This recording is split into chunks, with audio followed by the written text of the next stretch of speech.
Hi friends, ಎಲ್ಲರಿಗೂ ನಮಸ್ಕಾರ. Gagan cooking ಚಾನಲ್ಗೆ ಸ್ವಾಗತ. ಹೊಸದಾಗಿ ನಮ್ಮ ಚಾನಲ್ ನೋಡ್ತಾ ಇದ್ದರೆ ಸಬ್ಸ್ಕ್ರೈಬ್ ಮಾಡ್ಕೊಳ್ಳಿ, ಹಾಗೆ ಪಕ್ಕದಲ್ಲಿರೋ ಬೆಲ್ ಐಕನ್ ಕ್ಲಿಕ್ ಮಾಡಿ. ಬನ್ನಿ, ಇವತ್ತು ತುಂಬ ಟೇಸ್ಟಿಯಾದಂಥ ಹಬ್ಬಗಳಿಗೆಲ್ಲ ವಿಶೇಷವಾಗಿ ಮಾಡ್ಬೋದು ಪಾಯಸ ಹೇಗೆ ಮಾಡೋದು ಅಂತ ನೋಡ್ಕೊಳ್ಳೋಣ. ತುಂಬ ಟೇಸ್ಟಿಯಾಗಿರುತ್ತೆ. ಈ ವಿಡಿಯೋ ನೋಡಿದ ಮೇಲೆ ನೀವು ಕೂಡ ಟ್ರೈ ಮಾಡಿ ನೋಡಿ. ಇದಕ್ಕೇನೇನು ಬೇಕು ಅಂತ ನೋಡ್ಕೊಳ್ಳೋಣ. ನಾನಿಲ್ಲಿ ಸ್ವಲ್ಪ ಸಕ್ಕರೆ ತೊಗೊಂಡಿದ್ದೀನಿ, ಹಾಗೆ 1 ಲೀಟ್ರ್ ಹಾಲು, ಶಾವಿಗೆ ಸ್ವಲ್ಪ, ಬಾದಾಮ್ ಪೌಡ್ರು ಸ್ವಲ್ಪ, ಮಿಲ್ಕ್ ಮೇಡು ಸ್ವಲ್ಪ, ಇಷ್ಟನ್ನು ಹಾಕ್ಬಿಟ್ಟು ಪಾಯಸ ಮಾಡೋದು ಹೇಗೆ ಅಂತ ನೋಡ್ಕೊಳ್ಳೋಣ. ಮತ್ತು ಸ್ವಲ್ಪ ಸೀಮೆ ಅಕ್ಕಿನೂ ಬೇಯಿಸ್ಕೊಳ್ಬೇಕು. ಇದನ್ನು ಸೀಮೆ ಅಕ್ಕಿ ನಾನಿಲ್ಲಿ ಕುಕ್ಕರ್ಗೆ ಹಾಕ್ಬಿಟ್ಟು 1 ವಿಷಲ್ ಕೂಗಿಸ್ಕೊಳ್ತಾ ಇದ್ದೀನಿ. ಸೀಮೆ ಅಕ್ಕಿನ ಫಸ್ಟು ಬೇಯಿಸ್ಕೊಳ್ತಾ ಇದ್ದೀನಿ. ಬೇಯಿಸ್ಕೊಂಡು ಹಾಗೆ 1 ಲೀಟ್ರ್ ಹಾಲನ್ನ ಕಾಯ್ಸೋಕೆ ಇಟ್ಕೊಳ್ಳೋಣ.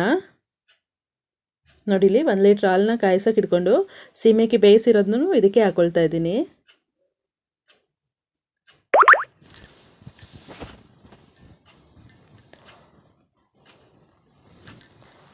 ಈಗ ಸೀಮೆಕಾಯಿ ಎಲ್ಲ ಚೆನ್ನಾಗಿ ಬೆಂದಿದೆ, ಹಾಲು ಜೊತೆಗೂ ಬೆಂದಿದೆ. ನಾನು ಕುಕ್ಕರಲ್ಲೇ 1 ವಿಷಲ್ ಕೂಗಿಸ್ಕೊಳ್ಳೋದ್ರಿಂದ ಹಾಲು ಜೊತೆಗೆ ಒಂದು ಕುದಿ ಬರೋ ತನಕ ಬೇಯಿಸ್ಕೊಂಡ್ರೆ ಸಾಕು.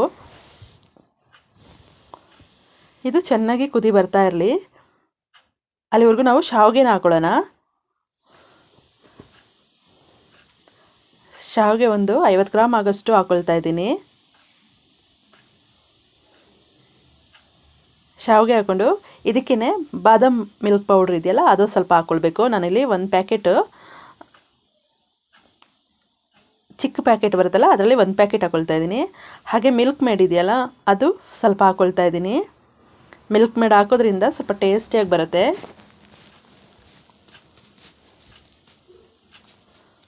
ಇದಕ್ಕೆ ಮಿಲ್ಕ್ ಮೇಡ್ ಹಾಕ್ಬಿಟ್ಟು ಒಂದು ಸ್ವಲ್ಪ ಕುದಿಸ್ಕೊಂಡ್ರೆ ಸಾಕು. ಅದು ಮಿಲ್ಕ್ ಮೇಡ್ ಹಾಕೋದ್ರಿಂದ ಗಟ್ಟಿಯಾಗುತ್ತೆ ಪಾಯಸ. ಅದಕ್ಕೇ ನಾನಿಲ್ಲಿ ತುಪ್ಪದ ಜೊತೆಗೆ ತುಪ್ಪ ಕಾಯಕ್ಕೆ ಇಟ್ಕೊಂಡು ಗೋಡಂಬಿ ದ್ರಾಕ್ಷಿ ಎಲ್ಲ ತುಪ್ಪ ಜೊತೆಗೆ ಒಗ್ಗರಣೆ ಹಾಕ್ಬಿಟ್ಟು ಪಾಯಸಕ್ಕೆ ಹಾಕಿದರೆ ತುಂಬ ಟೇಸ್ಟಿಯಾದಂತಹ ಮಿಲ್ಕ್ ಮೇಡ್ ಬಳಸಿ ಮಾಡೋವಂಥದ್ದು ಪಾಯಸ ರೆಡಿಯಾಗಿದೆ.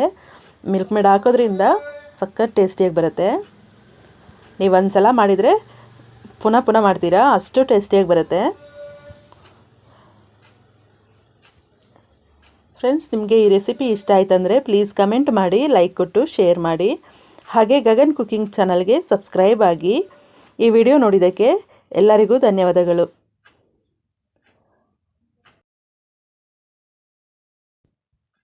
ಹಾಗೆ ಯಾರೆಲ್ಲ ನನ್ನ ಚಾನಲ್ ಮೊದಲನೇ ಸಲ ನೋಡ್ತಾ ಇದ್ದೀರಾ, ಪ್ಲೀಸ್ ಸಬ್ಸ್ಕ್ರೈಬ್ ಆಗಿ, ಹಾಗೆ ಲೈಕ್ ಮಾಡಿ, ಹಾಗೆ ಎಲ್ಲರಿಗೂ ನಿಮ್ಮ ಫ್ರೆಂಡ್ಸಿಗೆಲ್ಲ ಶೇರ್ ಮಾಡ್ಕೊಳ್ಳಿ.